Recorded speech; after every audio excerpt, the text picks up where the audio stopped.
At the beginning of the 20th century, the United States was seen by many as a country of unlimited opportunities, where anyone could become a millionaire. In reality, this was far from the actual truth, but nevertheless, history knows many cases when poor migrants who came to America at that time opened their own business and successfully developed it, passing it on to their descendants. Such was the success story of New Balance, known as a manufacturer of high-quality sports shoes and clothing. Founded by Irish immigrant William J. Riley, it gradually developed over several decades, and then there was a qualitative leap, and it was recognized not only in the United States alone, but all over the world. Several generations of owners have led it to such impressive success. But let's ask a question in this episode. How did they do it? Hello, this is Wealth History, and today we'll take a look at successful businessman and manufacturer William J. Riley, the founder of New Balance.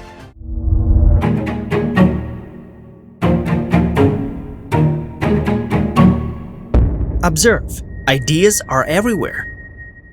This summer morning in the small town of Belmont, which is near Boston, was warm and quiet as usual. William Riley, who was sitting on the steps of the house, looked thoughtfully at the yard, where all sorts of domestic animals inherent in such small towns of the early 20th century walked. It is good for it. The animal does not need to think, the owners always feed, and even the fact that sooner or later the portion gets into the pot does not matter. It will be sometime later, but now life's good and the wind is blowing, and living well is even better. This thought suddenly came to William, although he didn't understand where it came from.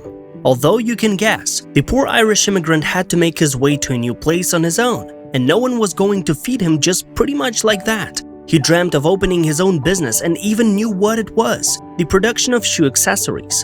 The local market was quite stable, and William could count on sufficient earnings for a normal life. But where exactly should he start in order not to miscalculate and immediately start working in a productive manner? Then his attention was distracted by a pair of roosters who didn't share something, which began to run around the yard and jump onto each other. He just stared at them for a few seconds, and then suddenly something clicked in his head. And this is a hint about what he can do. During the entire battle, the roosters never lost their stability and did not fall, although they had to jump quite a lot. But you can come up with shoes that would also be stable and would not strain when worn for a long time. William thought. A lot of people would buy it. The same merchants who have to be on their feet all day long. This isn't an easy job, and they will surely pay considerable amount to make it less tiring. Do not just think, rather act. So, no sooner said than done. And in a little while, the 33-year-old Irishman realized what the reason for chicken resistance was. It turned out that their paws have 3 points of support that allow them to control movements much better than humans. Of course, he cannot make shoes yet, he simply cannot afford it. But who prevents him from organizing the production of the same insoles and arch supports? You put them in your shoe and your foot feels much better, even if you have to stand or walk all day. For this case, you can organize your own company, which is very simple here. Wait, what to call it? For example, New Balance Arch Support Company. A bit long, but it accurately expresses its essence. Thus began the history of the brand of truly special shoes, which more than a century later became one of the most popular in the world, which can easily compete with other big names. From the very beginning of his work, William Riley emphasized the high quality of his products and repeatedly said that he was not at all chasing large profits. Although the cost of his arch support was $3.5, which at that time was comparable to the cost of a new quality pair of shoes. By the way, he accurately identified the target buyers. Initially, they were mostly people who were forced to spend a lot of time on their feet due to work. Such people included doctors, cooks, firefighters, police officers, and all of them having tried New Balance products once, then bought them again and again. Long path to success. But outside of Belmont, very few people knew about this brand for quite a long time. William didn't spend money on advertising because he simply did not have money for it. True, the fame of his products gradually spread within the state of Massachusetts, but this was the ceiling of what could be achieved without marketing. And this lasted until the year 1927, when Riley accidentally met Arthur Hall, who was just engaged in shoe sales, and he suggested that he take care of his products for him. Alright, it's a promising business after all. After thinking about it, he answered the offer. But you should not expect a quick result. The promotion will take several years, no less. And so it happened. Hall spent these very years on the road, starting an advertising campaign in other states. and gradually sales began to grow. By 1936, the effect had become so pronounced that Riley invited the talented manager to become his partner in business. That is, he timely changed the development strategy of his company and correctly selected a companion for it. And 2 years later, the next step was taken. New Balance began to produce its first shoes.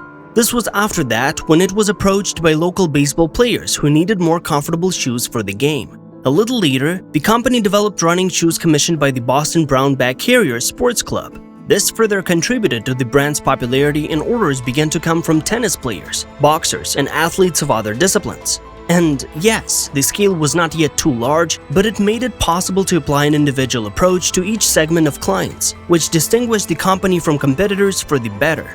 Though it is fair to note that at that time New Balance produced all its products in one small workshop, where no more than a dozen workers worked, more so manually, and quite coped with the amount of given tasks, but the quality always remained invariably high, and there was always its own market, even if it was far from global and not even on a general American scale.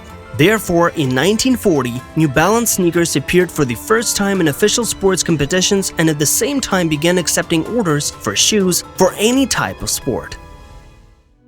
After the war, William Riley began to think more and more often that it's time for him to retire. When you're well over 70, it's no longer as easy to cope with business as in your youth, and by 1950, he had made a difficult decision. Arthur, you and I have been working together for a pretty long time. You know me well. But it's already difficult for me, and I offer you to buy out my share. And if you want, you can also pass the business on to your daughter later, he said to his partner. He agreed and became the sole owner of New Balance. But the company's strategy did not change over the next few years, and then Arthur Hall actually passed it on to his daughter and her husband, who remained the owners for the next almost 2 decades. It is quite possible that the company would have remained a small family business, but in the late 1950s, a general hobby for jogging began in the United States, and then New Balance running shoes came in very handy. Although the company was practically not engaged in advertising, its outstanding reputation among athletes played a crucial role. In short, the rule that first you work for reputation and then it starts working for you has been confirmed once again. In the year 1960, the company introduced the New Balance Truckster sneaker, the first model of this type of shoe with a grooved sole. In addition, it was produced in several sizes and width, which would later be recognized as a kind of unique thing from this brand. Its popularity continued to grow, but the real fame came in 1972, when the inventor of aerobic exercise, Kenneth Cooper, ran the Boston Marathon in New Balance sneakers. And at the same time, the brand changed ownership again, which became now a 28-year-old businessman, Jim Davis. He immediately realized that a fundamental change in the company's strategy was needed, and thus did not hesitate to take them on. Huge changes and great success. The new owner said, scratching his head in thought. There is nowhere without advertising now, and promotion should start with it. Otherwise, 30 pairs of shoes a day is such a trifle that you won't notice it. To begin with, we'll open sales offices in the nearest states, and then we'll see how it goes. And things really went much better. Now New Balance shoes could be ordered almost anywhere on the map of the United States. Sales began to grow sharply, and Jim decided to rebrand the company's image, changing it to a brighter and more modern one. At his request, the designer developed a simple and memorable logo, and then a new system for naming models was introduced. Their lineup began to be updated more often, and in 1976, the New Balance 320 lightweight sneaker went on sale with a new logo and other distinctive elements. Almost immediately, they lit up at the infamous Boston Marathon, and this was truly a turning point. The number of orders in a short time increased like an avalanche. For some time, there was even a problem with materials for shoes. There was simply not enough of them. Well, then the company took the next step, expanded the range of its products, and began to produce sportswear along with their shoes. Soon the company went beyond the borders of its country of origin and opened the first factory abroad, in the United Kingdom.